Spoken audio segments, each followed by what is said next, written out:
Hi, I'm Lily. Today I'm going to read you the story, The Beast and the Bethany, The Inconvenience, from page 175 to page 182. Okay, let's read it. The Inconvenience. Stop looking at me like that, said the Beast. You're acting like you've never seen me eat a meal before. Ebenezer was as pale as a glass of watery milk. His fingers were twitching and his knees were trembling. Never seen you eat a human, he stirred between a series of deep and jangly breaths. Humans, cats, statues of Winston Churchill, they're all the same. I don't know why you're getting so worked about it, said the Beast. Although I must say, this one tasted wonderful. It was everything I was hoping for. The Beast smiled and looked down at its full belly. It burped out Miss Vic Pickle's ears, which bounced along the floor and landed by Ebenezer's feet. Be a dear and pull up those back in my mouth, said the Beast. They were one of my favorite parts of meal, after the nails and the kneecaps, of course. Ebenezer didn't pull up the ears back into the Beast. In fact, he didn't move at all. He just stayed quivering and staring at the Beast in a horrified manner. His heart was beating so fast, his whole chest was shaking. Oh, all right, fine then, said the Beast. I suppose you're right. I shouldn't spoil my appetite before tomorrow's feast. So you still want to eat, Bethany? Asked Ebenezer. You're not a fool to appreciate her, he asked happily. Why, yes, of course I'm going to eat her, you fool. The fuzzy rock lad, whatever. Uma was just the stutter, said the Beast, and I must say I'm itching to get my mouth around the mane, of course. It will be interesting to see what younger, fresher meat tastes like. I need to go downstairs, said Ebenezer. Good plan. You need to lie down. You're not yourself at all, old boy. Ebenezer picked up Miss Fezziwig's box and went downstairs, but he didn't lie down. He went straight to his thinking chambers, a series of extra gently decorated rooms which were located in the 8th floor. He sat on one of his many thinking chairs and took a moment to come to terms with the terrible thing he had just seen. Ebenezer had seen the Beast eat all manner of live animals, from baby kangaroos to old grizzled polar bears to Lord Tibbles the cat, and he had watched it bite in the tear that its way through several ancient objects. It had never been pleasant to watch the Beast at mealtimes, but nothing had ever been anything quite like what he had just seen. He hadn't fed Miss Fezziwig to the Beast, but he hadn't done enough to stop it from happening either. And now, with all that he had been doing to prepare Bethany for the Beast, he realized that he was about to let something similar happen again. There was a burning gnawing at the pit of his stomach, and it took a few minutes for him to realize that he was feeling guilty again. It can be rather a nasty shock when you realize that you've been behaving badly. The feeling is not unlike the one experienced when you look in the mirror and find out what the leopard print on the side you've been wearing all day doesn't actually suit you.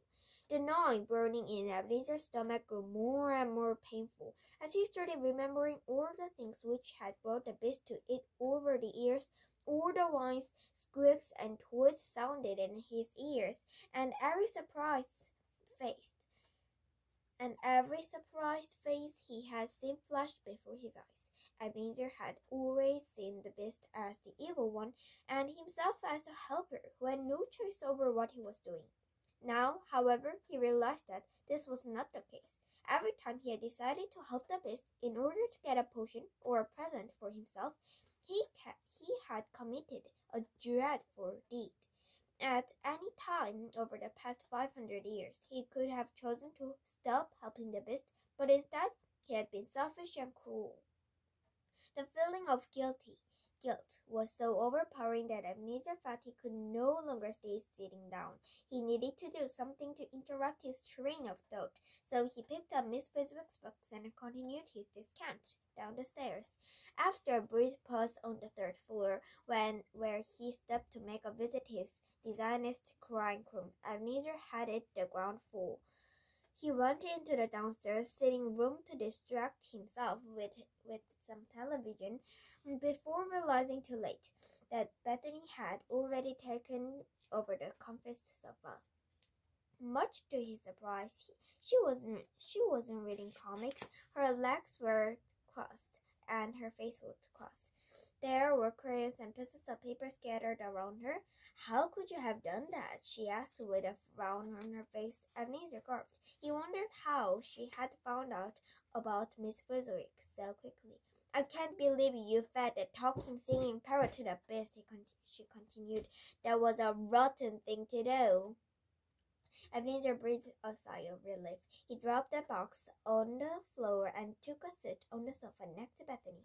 "Yes, it was," he said, "and I'm sorry. I know I've done some pretty nasty things in my life, and I wish I could take them back." Bethany was surprised. She had expected an argument and was unprepared to deal with an apology. "Right, well, good," she said. "I've written you a letter to tell you how terrible you are." She picked up one of the pieces of yellow paper and handed it to Ebenezer. He started to read it. "Dear Jeffrey, I hear you've been thinking about me, and I want you to know that I've been thinking that maybe you're not such a terrible rat at all. After all, if you're free, and would you like to read some comics together one afternoon?" "Not that one," said Bethany. When she realized her mistake, she snatched the paper and tried to hide the fact that she was blushing. She searched the sofa to the right piece of paper and then double, triple, quadruple checked that she had the right one before handing it over. Ebenezer peered closely at the paper. "Sorry, but I can't make out of a word of this," she said. "Neither can I," said Bethany when she tried to read it. "Sorry, my handwriting isn't very good when I'm angry. I suppose I will just have to tell you what I want to say." Bethany cleared her throat. She got up and stood underneath the huge television on the wall as if she were about to deliver a show. "It is not nice to feed animals to the beast, especially if they are singing parrots. In fact, it is not nice to do anything nice for the beast, because it is a horrible, evil, mean, nasty, non-nice thing," she began. "You are a bad person because you help the beast, but you are also the most good bad person I know. It was kind of you to give me those comics and let me eat whatever I want whenever I want it. Today's bucket list day was also probably been one of my best days of my life. So, well done on that. I don't believe in hugs, but I will allow you to pat me on the head if you would like." Bethany took a step forward and bent her head. Ebenezer obligingly gave in a pat. "Most importantly," she concluded, I can forgive you for all the things you've done for the beast, because you haven't given it anything to eat since I've been in the house. I'm trying to be better behaved, and I think you should try it too. Together, maybe we can help each other be good. What do you think?" Ebenezer paused. He knew that being a good person means that you tell the truth.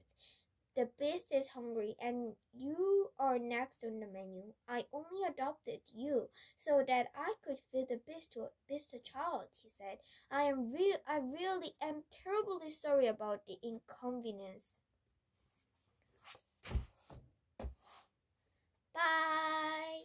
So, what will Bethany say? Bye.